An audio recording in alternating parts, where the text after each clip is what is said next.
เฮ็ดยังเลยเฮ็ดยังย่ามคิดโอ้ได้บ่ฮะ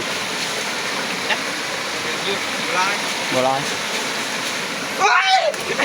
มาละ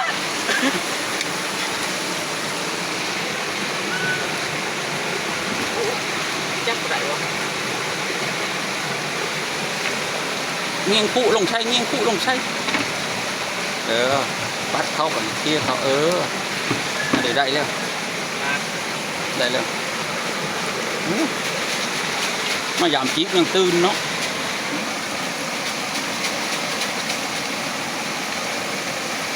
มายามจีบยังตื่น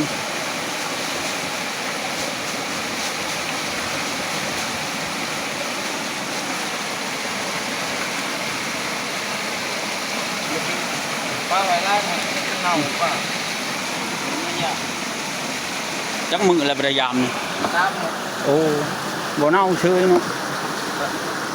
เน่าถือคือเนาะปลาปลาคืนบ่หรือปลาลงปลาหนังบวยปลาโอ้หนังบวยไว้โอ้ใจร้ายตื่นเด้อก็แล้วง่ายสักนี่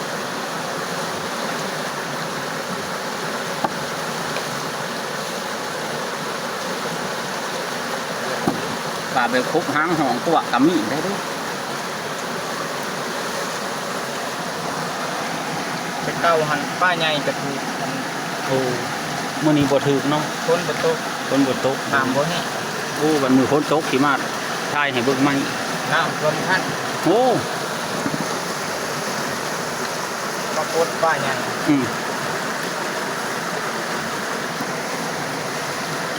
มีปลาย่อนเลยเด้อ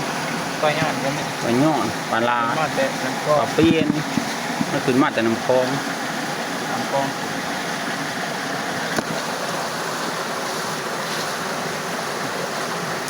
นั่นนี่แหละชีวิตหากินบ้านเมือง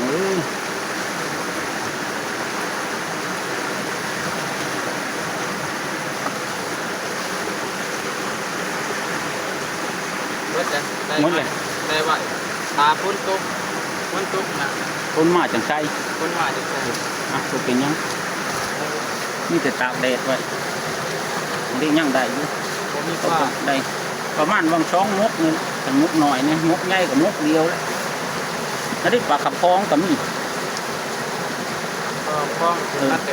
ตัวมันใหญ่แหละนะมันขับพอง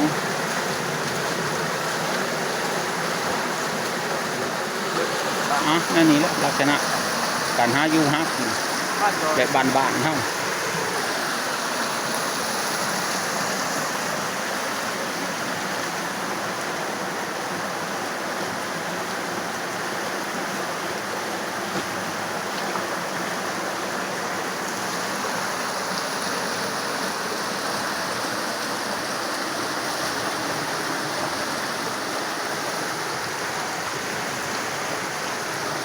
มันน้ำใสโพดมันก็เลยบอกก้อยนี่กระตุนตัวลงทำไมน้ำมันขุ่นๆแน่นะมันกระติกคนอยู่เขา